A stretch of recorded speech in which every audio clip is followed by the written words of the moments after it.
dia berat karena dia memelihara sifat apa? Asyuh, kegigiran, kebakhilan.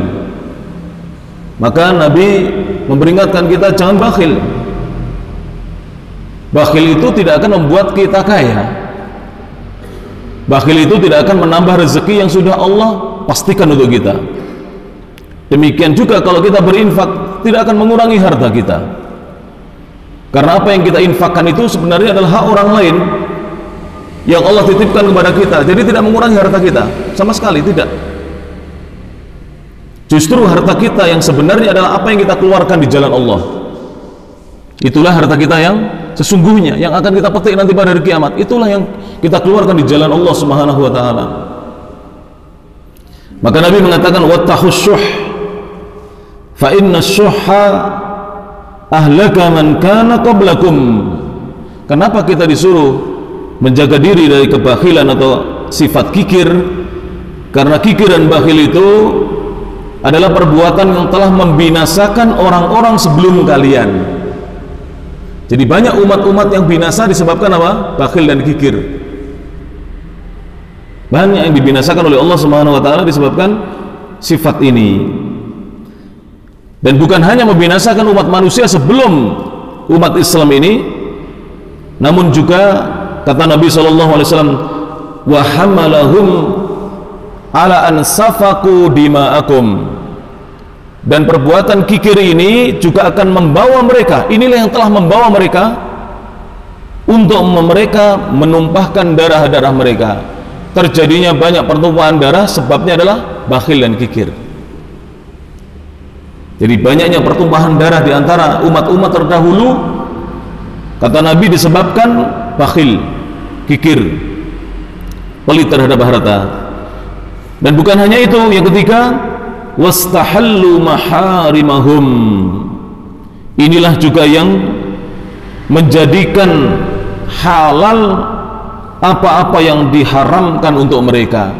Perkara yang asalnya haram, ini mereka anggap halal karena mereka memiliki dan memelihara sifat apa?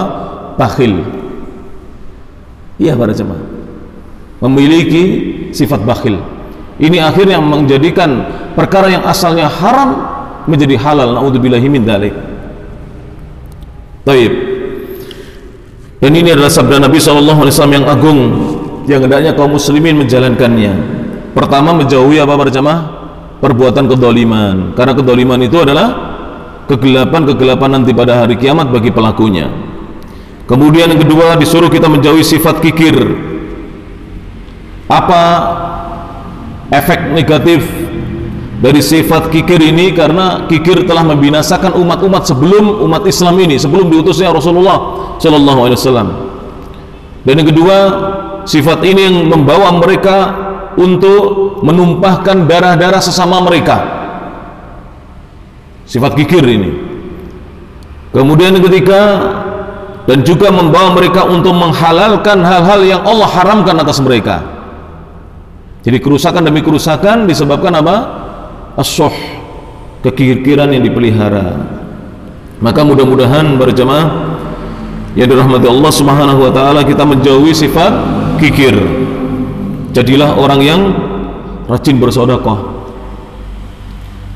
Dan termasuk sifatnya orang-orang yang bertakwa yang disebutkan oleh Allah Subhanahu wa taala dalam Al-Qur'an dalam surah Ali Imran. Kalau panjenengan buka, kalau tidak salah, ayat 134. Surat Ali Imran 134. Setelah Allah menyebutkan di 100 yang ke-33, setelah Allah menyebutkan perintah agar kita bersegera menuju ampunan dari Allah dan jannah surganya Allah, Allah kemudian menyebutkan sifat-sifatnya orang-orang yang muttaqin, yang bertakwa. Kita baca dulu di ayat yang sebelumnya, ayat yang 133 kalau tidak salah. Allah mengatakan wasari'u ila maghfiratin min rabbikum wa jannah arduhas samawati wal ard uiddat lil muttaqin. Apa artinya?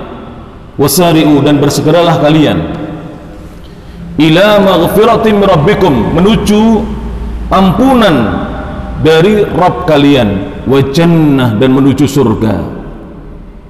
Kemudian Allah menjelaskan tentang surga, arduhas samawati wal ard, surga yang luasnya seluas langit dan bumi. Dan surga ini kata Allah, uiddat lil muttaqin, dipersiapkan, disediakan oleh Allah Ta'ala bagi orang-orang yang bertakwa. Di ayat yang berikutnya, yang ke 134, betul ya, antum cek benar, 134 ayat selanjutnya Allah mengatakan alladzina yunfikuna fis sarra'i wad dharra wal kadhiminal ghaidha wal 'afina 'anil nas wallahu yuhibbul muhsinin. Begitu ayatnya. Coba diambilkan mushaf satu, ayat 134. Allah sebutkan sifat-sifatnya orang-orang yang bertakwa, alladzina yunfikuna fis sarra'i wad dharra. Ini sifatnya orang-orang yang bertakwa.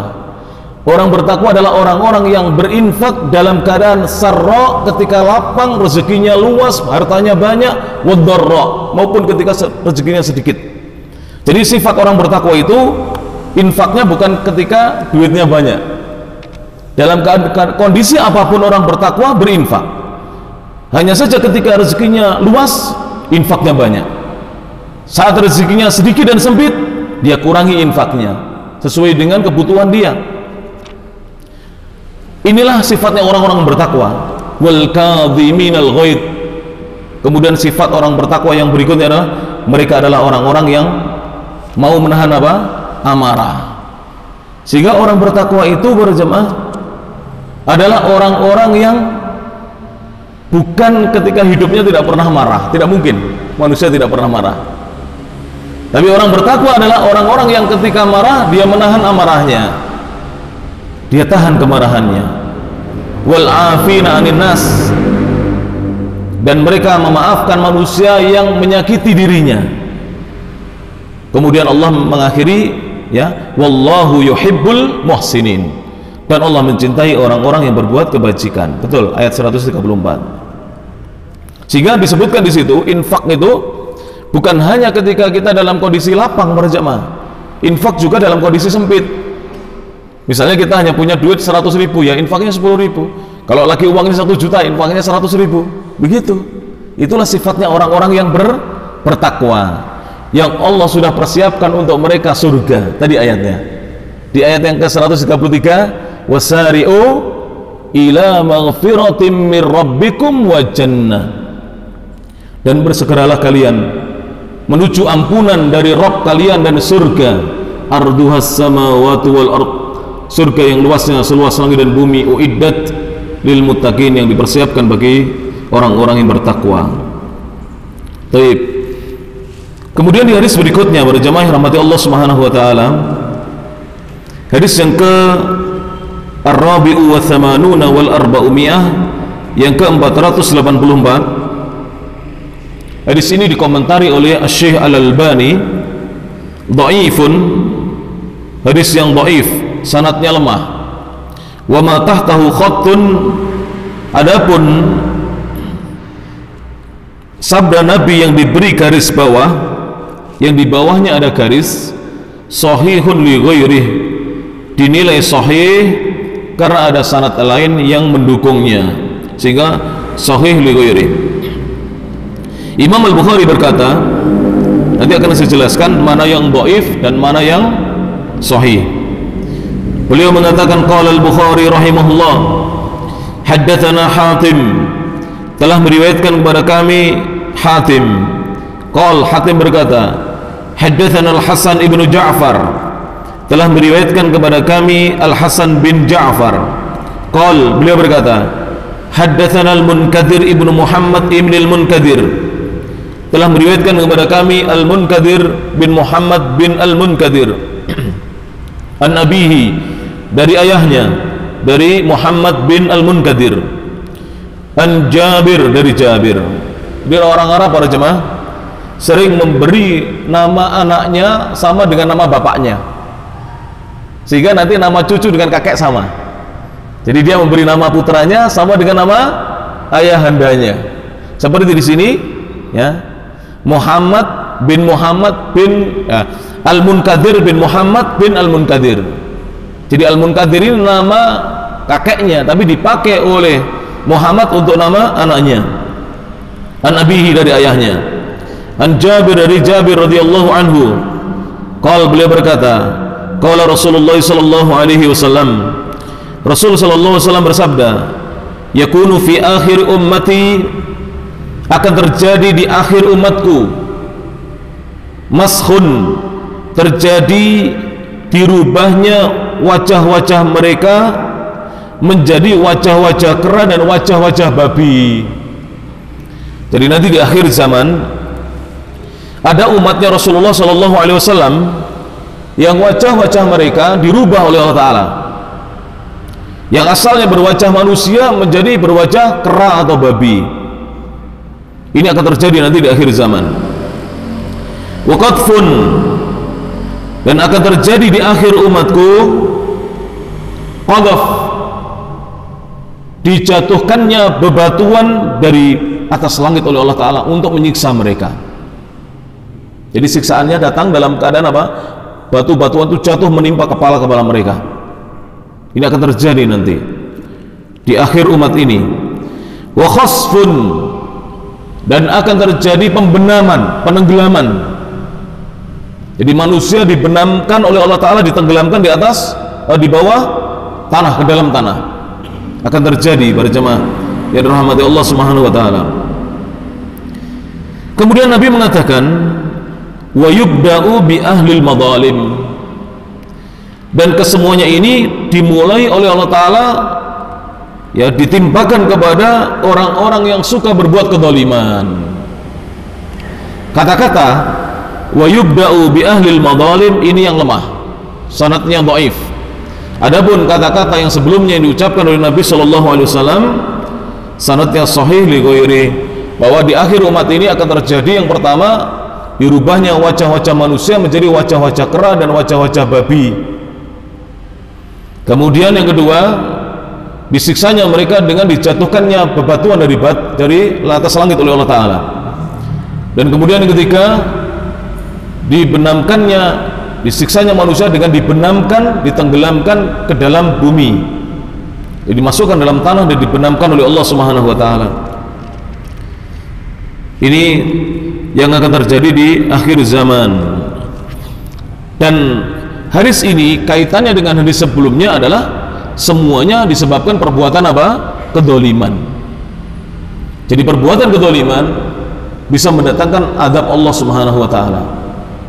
Jadi orang-orang yang berbuat kedzaliman, walaupun kata-kata wa yubda'u bi ahlil madzalim, kata-kata ini dilemahkan oleh Syekh Al-Albani, tetapi karena kelemahannya tidak terlalu dicantumkan oleh Al-Imam Al-Bukhari dalam kitab ini untuk menjelaskan bahwa yang dirubah wajah-wajah mereka dari wajah manusia menjadi wajah kera atau babi itu adalah orang-orang yang suka berbuat kedzaliman. Kemudian ini dilempari dari atas langit dengan batu oleh Allah Ta'ala, dijatuhkan bebatuan, itu adalah orang-orang yang suka berbuat kedzaliman. Dan juga yang ditenggelamkan ke dalam bumi adalah mereka-mereka yang berbuat kedzaliman. Maka jangan berbuat kedzaliman para jemaah yang dirahmati Allah Subhanahu wa Ta'ala. Taib. Contoh nyata perbuatan kedzaliman yang barusan kita dengar bersama, suara knalpot itu para jemaah. Kalau kita merasa suara knalpot kita mengganggu orang lain, diperbaiki. Bawa ke tukang knalpot, ditambal. Kalau sudah nggak bisa ditambal, dipotong, diganti. Tidak boleh kita mendolimi orang walaupun dengan suara. Termasuk pengajian-pengajian, jangan mendolimi orang. Pengajian misalnya jam 12 malam, selesai jam 2 malam. Ini mendolimi orang, orang sedang tidur tidak bisa. Kalau mau pengajian malam ya suaranya di dalam masjid aja, nggak usah dikeluarkan sampai di luar. Ini perbuatan kedzaliman, mendolimi manusia, tidak boleh dalam Islam. Kita ngaji misalnya, tidak ada masalah orang ngaji, ya. Tapi jangan sampai kita mendolimi orang. Suaranya dikeluarkan sampai ya Allah. Ya, kadang-kadang suara-suara sound system itu kaca itu bergetar. Kita lewat tuh mobil kita bisa bergetar kacanya. Ini mendolimi para jemaah. Tidak boleh dalam Islam. Termasuk juga saya sering sampaikan, kalau kita punya acara gawe, apakah itu resepsi pernikahan, atau khitanan atau apa saja, jangan menutup jalan. Termasuk pengajian tidak boleh menutup jalan, karena disebutkan dalam hadis yang hasan, dihasankan oleh sebagian ulama, ketika para sahabat hendak berperang, Nabi berpesan kepada mereka, jangan sekali-kali ketika berangkat perang berjalan menuju medan pertempuran menutup jalan. Ini orang berangkat perang berjamaah, membela agama Allah, oleh Allah tidak boleh menutup apa? Jalan. Sehingga pengajian umum pun tidak boleh sebenarnya menutup jalan. Jadi kalau memang tempatnya tidak cukup, pinjam lahan tetangga. Jadi halaman tetangga bisa dipinjam, halaman tetangga yang lainnya bisa dipinjam, tidak usah kita menutup apa? Jalan. Karena itu tidak boleh dalam Islam. Jika perang tidak boleh, selain perang lebih tidak boleh lagi. Dan ini aturan Islam. Di aturan Islam seperti itu. Artinya apa? Seandainya misalnya Bapak RT atau Bapak RW atau Bapak Lurah membolehkan orang menutup jalan, jangan menutup jalan, karena Islam melarangnya. Bukan berarti sesuatu yang dibolehkan oleh ya pejabat tertentu ini kemudian lantas dibolehkan oleh Islam. Dilihat dulu, riba boleh di negeri ini, tapi Allah melarang, maka kita mengikuti apa yang datang dari Allah Subhanahu wa Ta'ala. Jelas ini para jamaah? Seperti itu yang harus diikuti. Jangan alasannya dibolehkan oleh Bapak RT, jangan. Ini alasan tidak benar. Dibolehkan oleh agama kita atau tidak? Kalau tidak boleh berarti itu mengganggu. Dan memang mengganggu para jamaah, benar. Kalau jalan ditutup, ya, antum minimal akan marah dan jengkel melihat jalan ditutup pun harus muter. Apalagi jalannya sempit, cari tempat muter gak bisa, akhirnya mundur pelan-pelan, susah para jamaah. Apalagi kalau yang masuk truk bawa barang yang berat, ini lebih susah lagi mundurnya. Oleh karena itu dalam Islam tidak boleh menutup jalan. Dalam Islam tidak boleh. Ini saya ingatkan, kenapa? Banyak yang tidak tahu, kaum muslimin akhirnya ikut-ikutan. Sekarang ini kalau ini alhamdulillah pandemi ini sangat jarang ya menutup jalan. Biasanya kalau tidak pandemi sudah musim pernikahan, yang penting bukan bulan Suro, itu pernikahan mesti ada, apalagi bulan besar Dzulhijjah. Itu jalan-jalan kampung tertutup, bahkan jalan seperti ini protokol saja bisa separuh ditutup. Ini tidak boleh dalam Islam para jemaah ya rahmat Allah Subhanahu wa Ta'ala. Kalau tamu kita banyak, sudah kita pinjam atau sewa apa? Tempat gedung pertemuan yang luas supaya tamu kita bisa hadir banyak. Atau menikah di masjid ini, An-Nur, Masjid Besar An-Nur, ya boleh di situ dipinjam untuk pernikahan. Dulu saya pernah diundang oleh teman, pernikahannya di situ luas para jemaah, silakan, nggak apa-apa. Itu 20.000 pun masuk ke Masjid An-Nur para jemaah ya. Halamannya itu luas, mobil-mobil bisa diparkir di situ. Jangan menutup jalan. Ini dilarang oleh agama. Karena kedoliman itu akan berefek kegelapan nanti pada hari kiamat. Baik. Hadis berikutnya.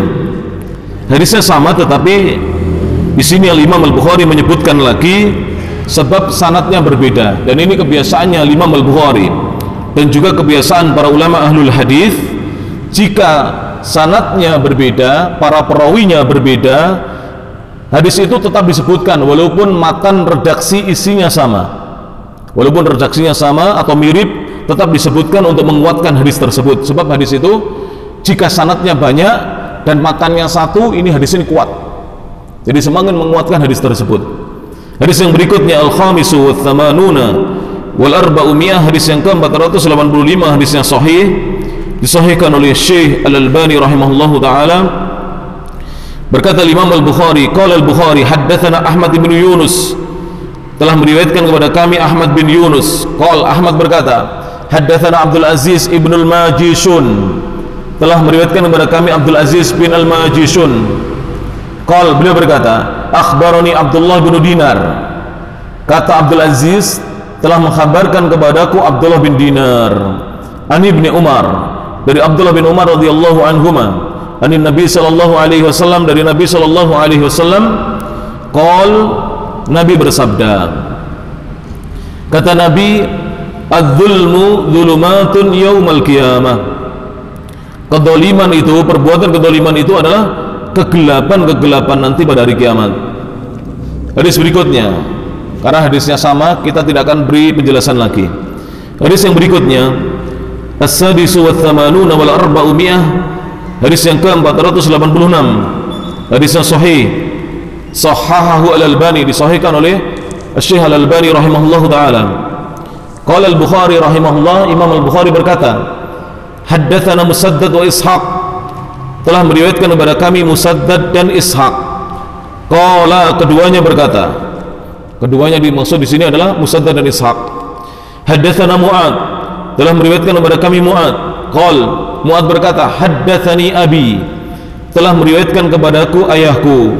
An Qatadah, dari Qatadah.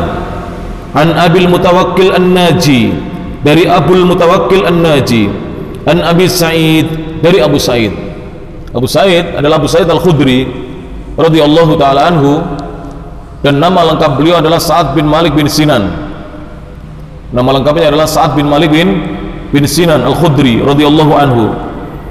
Beliau berkata, an Rasulillah sallallahu alaihi wasallam qala, dari Rasulullah sallallahu alaihi wasallam, Rasul bersabda, kata Nabi sallallahu alaihi wasallam, beliau mengisahkan tentang kejadian nanti yang akan terjadi pada hari kiamat kelak. Jadi ada peristiwa yang kelak akan terjadi pada hari kiamat. Nabi bersabda, idza khalasal mu'minun minan nari, apabila orang-orang beriman semuanya telah dibebaskan dari siksa neraka. Yang dimaksud di sini adalah al-mu'minun, orang-orang beriman yang mereka adalah naqisul iman, yaitu orang-orang yang kurang imannya, yang lemah imannya, di mana mereka selama hidup di dunia banyak berbuat maksiat, tapi mereka iman.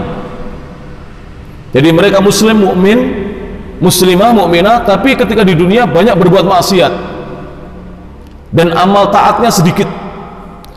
Namun orang-orang ini sampai wafatnya tetap memegang imannya. Mereka nanti kelak akan diselamatkan oleh Allah Ta'ala, dientaskan, dibebaskan dari api neraka.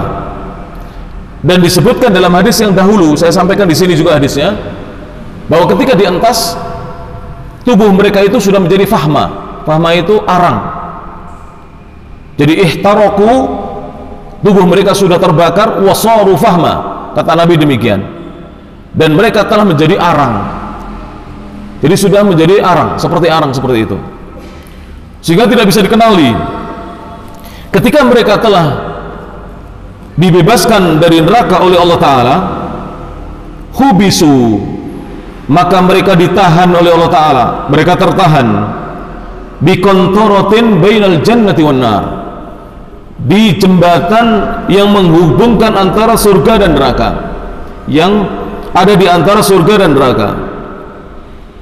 Jadi jembatan ini, di sana ada surga, di belakang ada apa? Neraka. Ini namanya kontoro. Dan ini bukan jembatan yang ada di atas neraka jahanam. Ini sudah lewat ini. Jadi sudah lewat. Peristiwanya sudah lewat. Peristiwa seorang atau hamba-hamba Allah semuanya melewati jembatan di atas neraka jahanam, ini sudah lewat. Yang beriman yang selamat, selamat. Orang kafir masuk ke dalam neraka jahanam, dan juga orang-orang beriman yang punya dosa, yang belum sempat bertaubat. Oleh karena itu para jemaah yang rahmati Allah Subhanahu wa taala, hendaknya setiap hari kita perbanyak kata-kata seperti ini kurang lebih. Ya Allah, ampunilah dosa-dosaku ya Allah.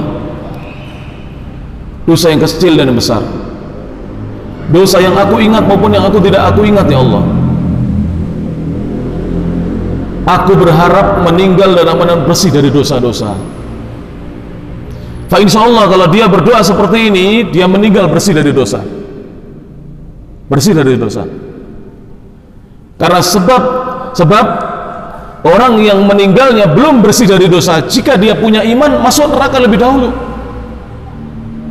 Dibersihkan dosa-dosanya di dalam api neraka, baru kemudian dientas oleh Allah Ta'ala. Dan sebelum masuk dalam surga, mereka tertahan menunggu di kontoroh. Kontoroh itu apa? Para ulama di sini menjelaskan dalam syarahnya, hiya al-jisru, yaitu jembatan. Jadi ini jembatan di atas neraka, ya ini neraka, jembatan. Kemudian ada jembatan lagi, baru ini surga. Nah, jembatan ini namanya Qantarah. Mereka tertahan, di belakang mereka ada neraka, di depan, di hadapan mereka ada surga, namun mereka tertahan. Maka kata Nabi SAW, fayataqasuna madhalima bainahum fid dunya. Maka kemudian mereka akan dikisos tentang kedoliman yang terjadi di antara mereka selama mereka hidup di dunia. Jadi sesama orang-orang beriman yang dientas dari neraka tadi dikisos lebih dahulu. Adapun dosa-dosa mereka yang berkaitan tentang Allah sudah dibersihkan di dalam neraka, dikisos lebih dahulu.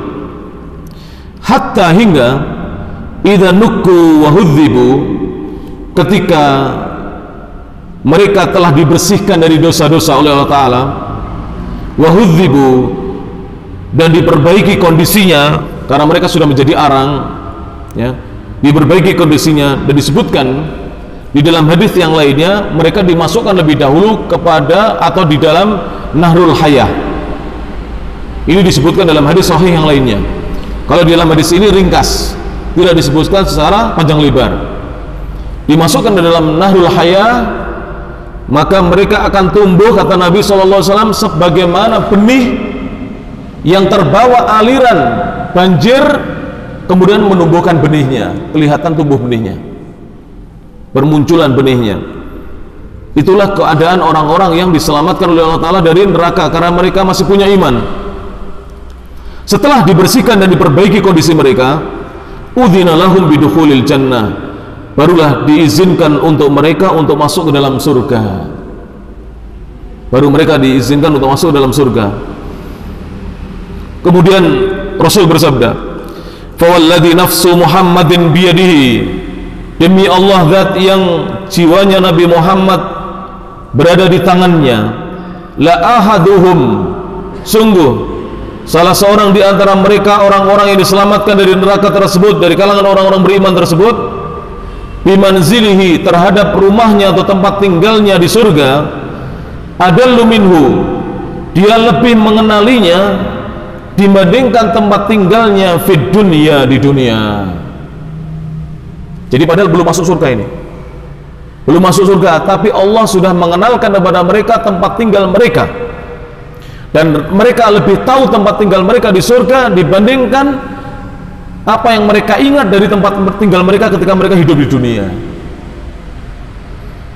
Para ulama menjelaskan dalam tafsiran atau syarah hadis ini, makna la ahaduhum bimanzilihi adallu minhu fid dunya, ay inna ahadahum, artinya sesungguhnya salah satu dari mereka benar-benar a'lamu, lebih tahu, bimanzilihi, tentang tempat tinggalnya fil jannah, di surga, min manzilihi, daripada tempat tinggalnya fid dunya, di dunia. Kondisinya seperti itu. Berarti sangat bahagia terhadap, sangat bahagia sekali para jamaah yang rahmati Allah Ta'ala, karena dia sudah tahu tempat tinggalnya di surga. Bahkan dia lebih mengenalinya dibandingkan rumah yang pernah dia tinggali di dunia. Ini adalah hadis yang menunjukkan tentang kejadian nanti pada hari kiamat, di mana ada sebagian orang-orang yang beriman yang tertahan di Qantarah, di sebuah jembatan yang menghubungkan antara neraka dengan surga. Dan jembatan ini, ya, ada setelah neraka Jahannam, sebagaimana disebutkan oleh Rasulullah SAW. Maka kita berharap pada Allah Subhanahu Wa Taala agar Allah menyelamatkan kita dari api neraka. Perbanyak doa berjamaah. Disebutkan dalam hadis, siapa yang membaca sebanyak 7 kali, dalam riwayat siapa yang membaca sebanyak 3 kali doa Allahumma inna nas'alukal jannah wa na'udzubika minan nar, maka Allah akan masukkan dia ke dalam surga dan Allah akan lindungi dia dari neraka. Perbanyak ini para jemaah. Saya sering sampaikan, doa-doa yang lain itu setelah ini saja. Perbanyak doa ini setelah kita memuji Allah, memohon ampunan kepada Allah. Perbanyak doa Allahumma inna nas'alukal jannah. Ini paling mudah. Ulangi 3 kali sampai 7 kali. Allahumma inna nas'alukal jannah, Allahumma inna nas'alukal jannah. Kalau 3 kali, kalau 7 kali tambah lagi Allahumma inna nas'alukal jannah, Allahumma inna nas'alukal jannah, Allahumma inna nas'alukal jannah, Allahumma inna nas'alukal jannah. Insyaallah kita akan dimasukkan surga. Kemudian iringi dengan Allahumma inna na'udzubika minan nar, Allahumma inna na'udzubika minan nar, Allahumma qina adzaban nar. Insyaallah kita akan dijaga dari siksa neraka. Mengerikan sekali para jemaah siksa api neraka. Tidak ada orang yang sanggup disiksa di dalam api neraka. Hadis berikutnya, Al-haditsu as-sabi'u wa thamanuna wal arba'umiyah, hadis yang ke 487, hadis yang sahih, disahihkan oleh Al-Imam Al-Albani rahimahullahu taala. Qala Al-Bukhari, Imam Bukhari berkata, haddatsana Musaddad, telah meriwayatkan kepada kami Musaddad. Qala, beliau berkata, haddatsana Yahya, kata Musaddad telah meriwayatkan kepada kami Yahya, an Ibni Ajlan, dari Ibnu Ajlan, an Sa'id ibni Abi Sa'id Al-Maqburi, dari Sa'id bin Abi Sa'id Al-Maqburi, an Abi Hurairah, dari Abu Hurairah radhiyallahu anhu, anin Nabi sallallahu alaihi wasallam, dari Nabi sallallahu alaihi wasallam, beliau bersabda, qal iyyakum wadh-dhulma.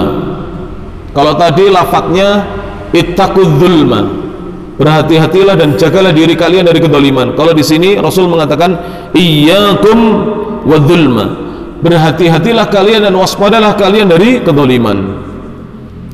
Fa innadz-zulma dzulumatun yaumal qiyamah, sesungguhnya kedoliman itu adalah kegelapan-kegelapan nanti pada hari kiamat. Para jamaah, ada enggak manusia walaupun dia belum mukmin, belum beriman, masih kafir, yang suka didolimi, yang mau didolimi?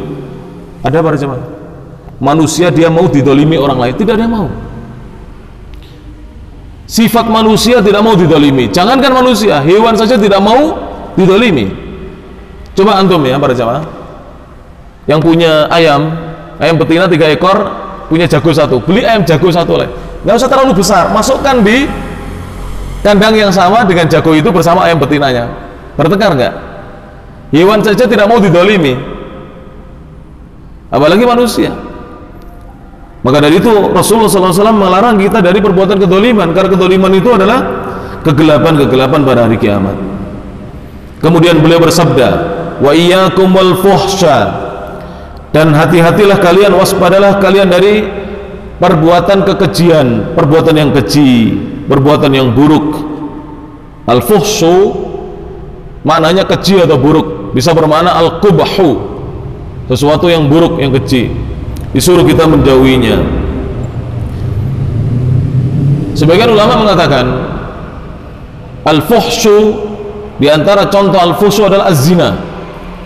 Zina ini termasuk perbuatan apa? Keji, perbuatan yang buruk, al-fuhsy. Maka Rasulullah melarang kita dari perbuatan yang keji dan buruk. Kenapa? Fa innallaha la yuhibbul fahisal mutafahhish, karena sungguhnya Allah tidak mencintai orang yang memiliki akhlak yang buruk, lagi suka berkata-kata yang buruk kepada orang lain. Allah tidak mencintai orang yang berakhlak buruk, lagi suka berkata-kata yang buruk terhadap orang lain, atau mengata-ngatai orang lain dengan kata-kata yang buruk. Ini hadis Rasulullah SAW. Dan Rasul SAW ketika mengucapkan ini, beliau betul-betul sudah mempraktekannya. Sebagaimana dalam hadisnya Anas bin Malik radhiyallahu anhu, Anas menceritakan kepada kita bahwa Rasulullah SAW tidak pernah mengata-ngatai Anas. Bahkan beliau tidak pernah mengatakan kepadaku, kenapa kamu tidak berbuat demikian ketika Anas tidak berbuat. Dan beliau juga tidak pernah mengatakan kepadaku, kata Anas, kenapa kamu melakukan ini ketika aku melakukan itu. Rasulullah tidak pernah mencela sahabat Anas bin Malik, karena memang beliau sangat menjauhi al-fuhsh, perbuatan yang buruk, perbuatan yang keji, baik dengan lisan maupun dengan anggota badan. Kemudian Rasul mengatakan, wa iyyakum wasyuh, dan hati-hatilah kalian, waspadalah kalian dari sifat kikir. Fa innahu da'a man kana qablakum, karena sungguhnya sifat kikir ini telah menyebabkan orang-orang sebelum kalian faqata'u arhamahum, mereka memutus tali-tali kekerabatan mereka, wada'ahum, dan menyebabkan mereka fastahallu maharimahum, maka mereka menghalalkan hal-hal yang diharamkan atas mereka. Jadi Rasul melarang kita dari bakhil, karena bakhil itu telah menyebabkan orang-orang sebelum umatnya Rasulullah SAW memutus tali kekerabatan. Benar para jemaah, gara-gara bakhil itu bisa putus tali kekerabatan antara dua orang yang bersaudara kandung, bisa putus gara-gara bakhil. Dan bakhil juga bisa menyebabkan orang-orang terdahulu, telah menyebabkan orang-orang terdahulu menghalalkan apa-apa yang diharamkan atas mereka oleh Allah Ta'ala. Baik, hadis berikutnya, dan hadisnya sama dengan hadis yang tadi sudah kita bacakan di muka, sama dengan hadis nomor 483. Saya katakan tadi, banyak di dalam kitab ini hadis-hadis yang sama, namun Al-Imam Al-Bukhari sengaja menyebutkannya karena sanadnya berbeda. Beliau berkata, Al-hadithu Al-thaminu wa thamanuna wal arba'umiyah, hadis yang ke-488, hadis yang sahih, disahihkan oleh Al-Imam Al-Albani. Qala Al-Bukhari rahimahullah, Imam Al-Bukhari rahimahullah berkata, haddatsana Abdullah bin Maslamah, telah meriwayatkan kepada kami Abdullah bin Maslamah. Qala, beliau berkata, haddatsana Dawud bin Qais, telah meriwayatkan kepada kami Dawud bin Qais, an Ubaidillah bin Miqsam, dari Ubaidullah bin Miqsam, an Jabir, dari Jabir radhiyallahu anhu, anin Nabi sallallahu alaihi wasallam, dari Nabi sallallahu alaihi wasallam, qala, beliau bersabda. Kita simak hadisnya. Iyyakum wadh-dhulma, waspada dan hati-hatilah kalian dari kezaliman. Fa inadh dhulma dhulumatun yaumal qiyamah, karena sungguhnya kezaliman itu adalah kegelapan-kegelapan nanti pada hari kiamat. Wattaqus syuh, dan jagalah diri kalian dari sifat kikir. Fa innahu ahlaka man kana qablakum, sungguhnya sifat kikir telah membinasakan orang-orang sebelum kalian. Wa hamalahum ala an safaqu dima'ahum, dan telah membawa mereka untuk mereka menumpahkan darah-darah sesama mereka. Wastahallu maharimahum, dan mereka menghalalkan hal-hal yang diharamkan atas mereka. Sebabnya apa? Bakhil. Ini kalau dikupas panjang lebar para jemaah. Jadi bakhil itu betul-betul telah membinasakan orang-orang sebelum umatnya Nabi Muhammad. Mereka saling bunuh disebabkan apa? Bakhil. Saling bunuh disebabkan bakhil para jemaah. Oleh karena itu, dengan adanya infak, sedekah, zakat, ini akan menjaga manusia dari saling membunuh. Karena yang miskin tidak akan iri, tidak akan dengki dengan yang kaya, karena yang kaya mau memberikan sebagian hartanya kepada mereka yang miskin, yang menderita. Berbeda dengan keadaan orang-orang yang kaya yang bakhil, maka terjadilah apa yang terjadi pada jemaah: pencurian, perampokan, kemudian pembunuhan. Sebabnya adalah terjadinya kebakhilan. Kalau kita betul-betul menjauhi sifat bakhil dan kikir ini, betul-betul akan terjaga darah-darah kaum muslimin, dan perkara-perkara yang haram tidak akan mudah dilanggar oleh umatnya Nabi Muhammad SAW. Maka Nabi Muhammad berpesan agar umatnya menjauhi sifat kikir. Orang kikir itu pada jemaah, saya bertanya, kalau mati misalnya nanti malam, sekarang uangnya banyak, miliaran, triliunan, bermanfaat tidak uangnya itu? Tidak bermanfaat. Ya, kalau sudah dia ditetapkan ajalnya, fa idza jaa ajaluhum la yastakhiruna sa'atan wa la yastaqdimun. Apabila telah datang ajal mereka, maka mereka tidak bisa menundanya walaupun sesaat, dan tidak pula bisa memajukannya. Tidak bisa para jemaah. Kullu nafsin dha'iqatul maut, setiap yang berjiwa pasti akan mencicipi yang namanya kematian. Allah katakan di sini dha'iqatul maut. Allah tidak katakan sayamut atau satamut, setiap jiwa akan mati, tidak. Kullu nafsin dha'iqatul maut, setiap yang berjiwa pasti akan mencicipi yang namanya al-maut, kematian. Wa innama tuwaffawna ujurakum yaumal qiyamah. Dan sungguhnya kalian akan diberi pahala secara sempurna atas amal-amal baik kalian nanti pada hari kiamat. Faman zuhziha 'anil nar, barang siapa yang dijauhkan dari neraka, wa udkhilal jannah, dan dimasukkan dalam surga, faqad faz, maka sungguh dialah orang yang beruntung. Wa mal hayatud dunya illa mata'ul ghurur, dan tidaklah kehidupan dunia kecuali hanya kesenangan yang memperdaya. Surat apa itu para jamaah? Kalau tidak salah Ali Imran ya. Iya, Ali Imran 185. Jelas Allah katakan pada kita. Dan hari-hari ini kita betul-betul diingatkan oleh Allah Ta'ala. Musibah jatuhnya pesawat Sriwijaya, mudah-mudahan Allah ampuni dosa-dosa mereka yang terkena korban bencana itu. Mudah-mudahan diampuni oleh Allah Subhanahu wa Ta'ala, diterima amal baiknya.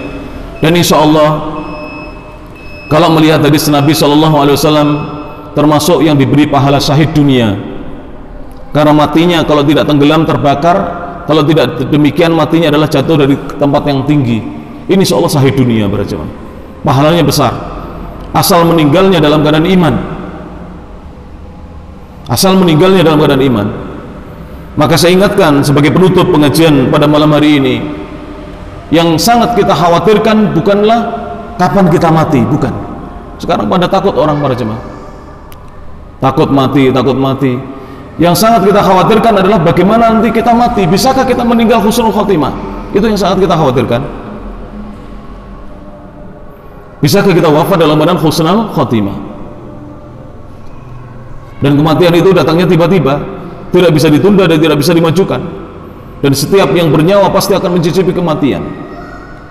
Dan pahala yang baik akan diberikan oleh Allah Ta'ala nanti pada hari kiamat dengan sempurna. Maka barang siapa yang dijauhkan dari siksa neraka dan dimasukkan dalam surga, itulah orang yang beruntung. Dan tidaklah kehidupan dunia ini kecuali adalah kehidupan sesaat yang memperdaya dan menipu manusia. Iya para jemaah, memperdaya dan menipu manusia. Kehidupan dunia ini memperdaya dan menipu manusia. Oleh karena itu, bagi orang-orang yang beriman, dia akan mempersiapkan dirinya untuk menghadapi kematiannya. Adapun menumpuk-numpuk harta untuk kebahagiaan dunia ini, tidak ada jaminan kita bisa bahagia jika harta kita sudah tertumpuk. Tidak akan ada jaminan. Jaminannya adalah apabila kita beriman, apakah kita punya harta atau tidak. Orang-orang beriman diberi kebahagiaan baik di dunia maupun di akhirat oleh Allah Subhanahu wa Ta'ala. Demikian yang bisa disampaikan. Mudah-mudahan bermanfaat. Kurang lebihnya mohon maaf. Akhirul kalam, subhanakallahumma bihamdik, asyhadu an la ilaha illa anta, astaghfiruka wa atubu ilaik. Wa akhiru da'wana anil hamdulillahi rabbil alamin. Tsumma assalamu alaikum warahmatullahi wabarakatuh.